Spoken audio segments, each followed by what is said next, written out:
Om Swastiastu.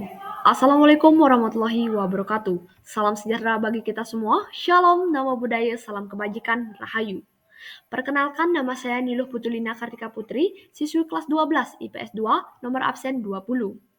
Pada kesempatan yang berbahagia ini, izinkan saya melaporkan analisis yang sudah saya buat, yaitu analisis laporan pemberdayaan komunitas, yang dimana pada mata pelajaran sosiologi yang diampu oleh Miss Alista Lucia Viana SPD.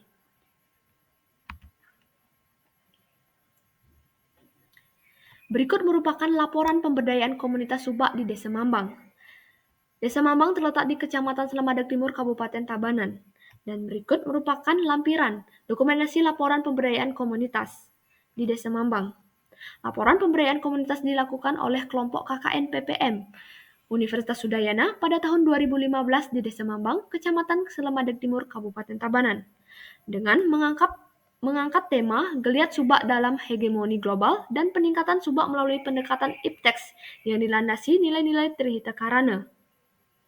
Sedangkan judul yang diangkat yaitu Penguatan Eksistensi Subak melalui pendekatan IPTEX dilandasi nilai-nilai Trihita Karana di Desa Mambang, Kecamatan Selamadag Timur, Kabupaten Tabanan.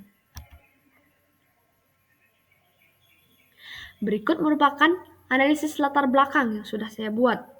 Dari hasil laporan analisis yang ada, didapatkan 5 latar belakang. Yang pertama, tergerusnya eksistensi Subak di Desa Mambang akibat pengaruh global. Yang kedua, penggunaan bahan kimia atau pupuk dan obat kimia yang dominan selama beberapa dekade terakhir sebagai sebuah metode untuk meningkatkan kuantitas produksi tanaman padi. Yang ketiga yaitu kurangnya kesadaran anggota Subak terhadap penggunaan bahan-bahan organik dalam pengelolaan lahan Subak. Yang keempat, belum terjalan secara maksimal kelompok simantri antara dunia pertanian dengan peternakan, khususnya dalam menjaga tanah agar tetap organik. Yang kelima atau yang terakhir yaitu kualitas sumber daya manusia belum mengetahui teknologi pengelolaan hasil pertanian yang cukup memadai.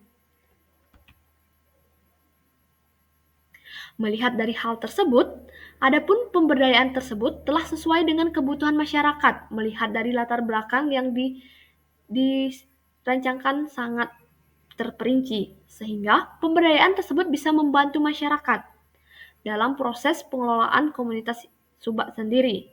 Namun, menilik dari latar belakang yang sudah saya paparkan, adapun solusi dari permasalahan tersebut, yang pertama, melakukan survei dan identifikasi permasalahan Subak yang ada di Desa Mambang melalui pendekatan sosiologi pedesaan dengan menggali potensi, peluang, hambatan, dan tantangan untuk merespon keberadaannya di tengah pengaruh global. Yang kedua yaitu penguatan eksistensi Subak melalui aplikasi IPTEX dan pengelolaan tanah dengan menggunakan paket teknologi tepat yang ditargetkan dan aktivitas tersebut dilandasi nilai-nilai THK dalam praktek penyelamatan lingkungan atau tanah dari penggunaan bahan-bahan kimia.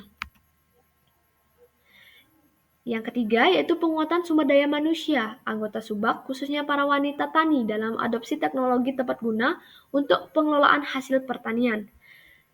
Yang selanjutnya yaitu penguatan bahan baku pendukung keorganikan Subak melalui pemberdayaan para kelompok peternak sapi di Desa Mambang melalui pelatihan pengelolaan pakan ternak dengan metode biofermentasi.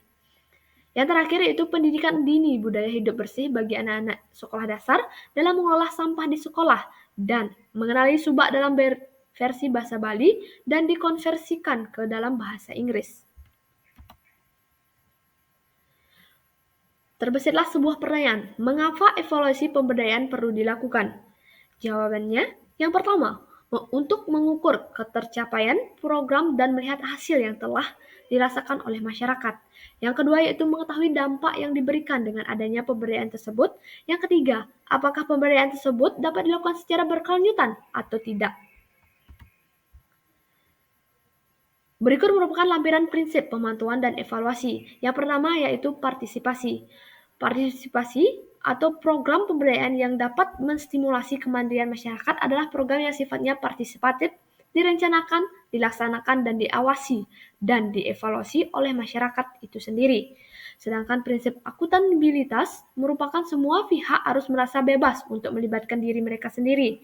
Pemantauan dan evaluasi dilaksanakan atau dilakukan di lingkungan yang mendorong keterbukaan dan dapat menerima dengan tangan terbuka berita baik, buruk maupun pujian maupun kritikan. Berikut merupakan pihak-pihak yang berperan dalam kegiatan evaluasi pemberdayaan komunitas di Desa Mambang. Yang pertama yaitu pemerintah.